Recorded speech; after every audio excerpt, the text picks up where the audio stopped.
been of 289%. It was a paradigm that worked for many centuries of human endeavour. We've got more bison and they'll just keep coming across our plains approach in the States. Or the North Sea, we've got so many fish, we can just keep fishing approach. Or we can just keep deforesting and there's always more. Now this approach did work for us when there weren't so many of us. But in my lifetime, or in my father's lifetime, we've gone from 2 billion of us to 6 billion of us. And so through some of these revolutions, we start thinking, well, maybe we need a different paradigm for business beyond the infinite. And when I was at university 25 years ago, we started thinking about, well, hang on a minute, if a depleted system is only growing by 5% a year, but we're catching 10% more a year, surely it will hit a wall. And what we've also seen in there is that our growth over this last century, to add to Rod's slides, our economic growth this century has grown by 1,700%. In nature we know that anything that grows at that kind of a rapid rate exhausts itself. And so we have to think of another paradigm. And I guess the next paradigm, and the paradigm that I started to grow up with at university, and my major is in waste management, and when I looked at that stuff, it was either or. And we started to think about the people or the government or business, and we started to disaggregate in our minds, and we started saying, well, it's about business telling government how to think, or government telling business what to do, or, and we started seeing it very separately. And so we've ended up in our new crisis based on this either-or type paradigm. We can either make a whole lot of money or do something else. You know these figures. We're at an all-time low in terms of American confidence. And it's amazing for me, going back to the States on a fairly regular basis at the moment, every time I go back I just see how further depressed they are. And so we did this whole cradle-to-grave thing at university. I came back, I worked for the Ministry for the Environment.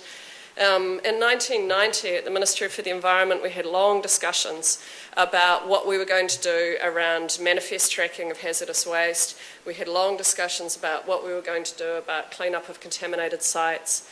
And we started to think, even then, about what economic instruments might be used around carbon management. And it's pretty interesting. I remember running a seminar in 1990 at the Ministry for the Environment based on my experience of working with the parts particulate trading schemes in the US, so economic instruments for trading air pollution basically in the US and how that might be applied to carbon. So we're talking now, what is that now, 19 years ago at the Ministry for the Environment we were running these seminars on carbon trading. And it was around a cradle-to-grave type approach. This is the kind of stuff I did at university. I came back to New Zealand and was unemployable, which I found fascinating, coming from what my colleagues at university considered to be some green paradise. And I met Liz back then, I met a few of you who I've known for that period of time, and I closed up my environmental consultancy in 1994 because we could not make a living in New Zealand doing clean production, which is what I'd come home to do. And we've ended up in a state where, the world is burning. And we understand now that we all go down together. And we're kind of asking the wrong questions.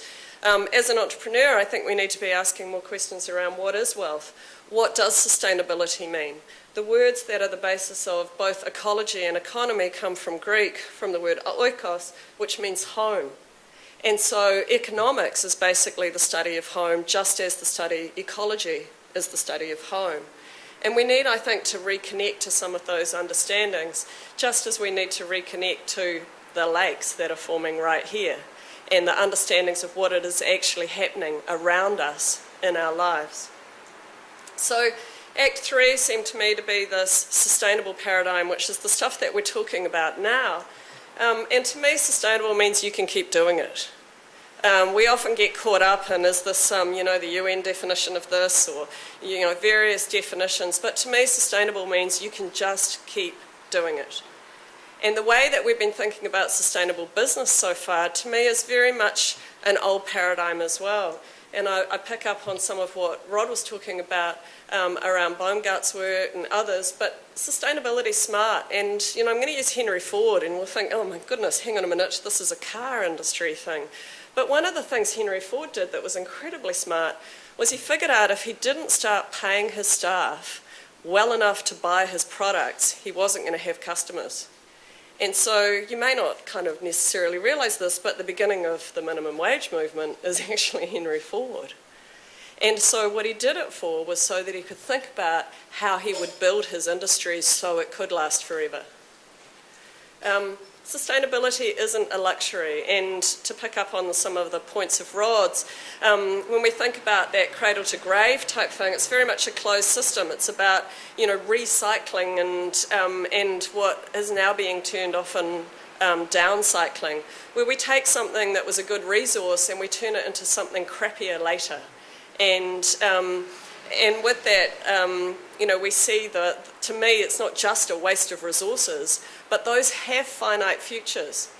So what I'd be interested in, to look at with Formway is what happens to that chair when it breaks? What do we do with it next? What does it become when we're finished using it as a chair? And those are the kinds of questions we need to do. And any entity that only takes out of a system will ultimately fail.